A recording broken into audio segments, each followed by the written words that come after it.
গতকাল ছিল মকর সংক্রান্তি, আর এই দিনে আমাদের গ্রামের বাড়িতে কত রকমের যে পিঠে হয় তার ঠিক নেই।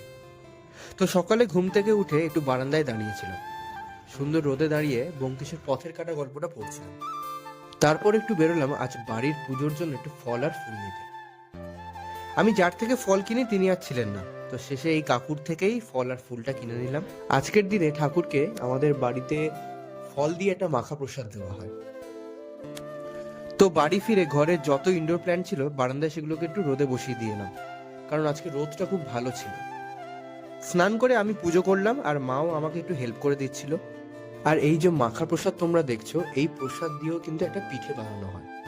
সন্ধেবেলা টিউশন পড়ানো ছিল, আজ এরা এক্সাম দিচ্ছিল, তো পড়ানোর পর মা একটা পিঠে বানাচ্ছিল, একটু তোমাদের সেটা দেখায়। এটাকে মা ঝাল পিঠে নাম দিয়েছে। তো তোমরা যদি এটার রেসিপি চাও আমি আলাদা করে একটা ভিডিও বানিয়ে দেবো। সত্যি বলছি, খেতে কিন্তু দুর্দান্ত হয়। তো ব্লগটা আজ এখানেই শেষ করছি। আমার সাথে এখনো কানেক্ট না হয়ে থাকলে আমাকে ফেসবুক, ইনস্টা আর ইউটিউবে ফলো করতে পারো। দেখা হচ্ছে পরের ভিডিওতে।